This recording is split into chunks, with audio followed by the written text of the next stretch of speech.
Here's the 30-second lesson on what legends know. Never practice nunchucks in a crowded room. Never eat chole before a road trip. Always take your shirt off before you iron it. Don't take a call near a swimming pool. And don't forget, saving is not investing. Legends don't just save, they invest in mutual funds.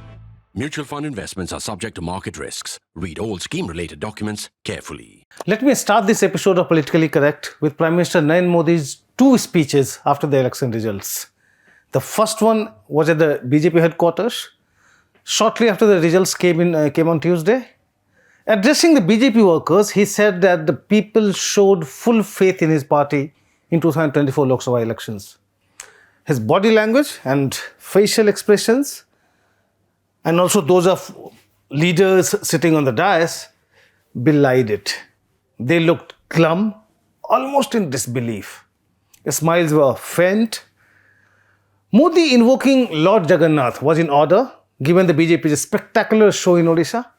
But Jai Sri Ram went missing from his speech after a long time.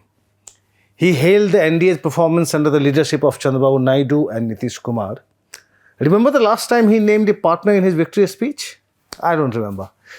The banner at the Modi event at the BJP headquarters had Dhanyavad Bharat written in many languages. The most prominent were three lines in Urdu saying Shukriya Bharat, Dhanyavad Bharat and Meharbani Hindustan. The mood, setting and contents of the speeches said it all. On Friday, addressing the NDA, Modi looked upbeat. He called the NDA an organic alliance and underlined how consensus is very necessary to run the country. He remembered former NDA leaders like Prakash Singh Badal, Sharad Yadav and Bala Saheb Thackeray, calling them great leaders. There was no mention of the achievements of his last tenure, such as the construction of the Ram Temple in Ayodhya or the Triple Talaq law. Future agendas like the Uniform Civil Code and the One Nation, One Election also found no mention. He also spoke about the opportunity to serve Christian brothers and sisters. These two speeches indicated how PM Modi and the BJP were bracing themselves for a new order. At the NDA meet, Naidu called him the right leader at the right time. Nitish Kumar said, "Pure taur par sab din inke saath rahunga." Basically, we will always be with him fully. Prime Minister Narendra Modi knows them very well. He must be squirming at the very thought of having to seek Naidu's and Kumar's or even Chirag Paswan's consent before taking major policy decisions. What would happen to Modi's aura if he starts holding consultations and deliberations to build consensus? That will take away his what you call Iqbal or power and grandeur. He won't be the same Modi anymore. Who should he blame for bringing him to this? Let's look at a few pointers that I have borrowed from my colleague Amog Rohmitra's stories based on data analysis.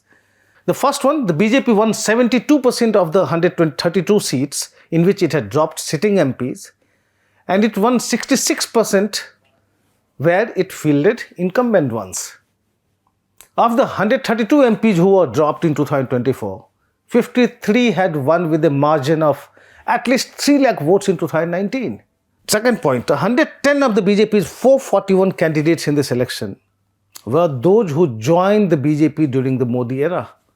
69 of these defectors, or 62% of the total, lost. Out of 26 candidates who joined the BJP this year, 21 lost. Third pointer, the BJP lost 49 of 224 seats that it had won with a margin of over 50% vote share in 2019. Fourth pointer, the BJP's strike rate in direct contests with the Congress fell from 92% in 2019 to 71% in 2024. The Congress won 62 of these seats and the BJP won 54. Fifth pointer, the BJP's strike rate over 7 phases varied from 35 to 70%. So in the first phase, the BJP had contested 77 seats, of which it won 30, a strike rate of 39%. It was after the first phase that PM Modi alleged that if the Congress came to power, it would redistribute wealth, including women's Mangal Sutras and gold, among the Muslims. After the first phase and all these talks started, the strike rate of the BJP went up to 67% and 70% in the next two phases. In the fourth and the fifth phases, however, the strike rate went down to 55 and 45%. It went up to 61% in the next phase, but came down to 35% in the last phase. Let me add a couple of more pointers. PM Modi's victory margin in his Varanasi seat was 1.52 lakh votes, down from 4.79 lakhs in 2019. His vote share went down to 54.24% from 63.62% in 2019. Another pointer, the BJP lost in Faizabad, the constituency that includes Ayodhya, where the grand Ram temple has been built. So what are the takeaways from these pointers? First, that dropping MPs in the name of winnability made little difference to the BJP's tally. 66%, 72%, I mean, it's not really any great difference. Take for instance the case of Mumbai North Central seat. Poonam Mahajan, late Pramod Mahajan's daughter, won that seat in 2014 and 2019. In fact, in 2019, her victory margin was 1.30 lakh. But this time, the party high command decided to deny her the ticket and field Ujjwal Nikam, who ended up on the losing side. I mean, he lost by about 16,000 votes. Another takeaway is that sidelining veteran leaders to accommodate defectors is not a winning strategy. In 2019, Sunita Duggal had won Sirsa in Haryana by a margin of over 3 lakh votes, 3.10 lakh to be precise. The BJP denied her the ticket to give it to Ashok Tawar, who joined the BJP after quitting the Congress, the Trinamool Congress and the Aam Aadmi Party. Ashok Tawar lost by 2.65 lakh votes. There are so many such instances. The results in Faizabad and Varanasi and the ineffectiveness of the Hindu-Muslim pitch after the first phase of elections showed how the BJP leadership failed to read the pulse of the people. And that was why I have given you the phase-wise figures. After first phase, there was a jump and then again it fell flat. I mean, it just started going down.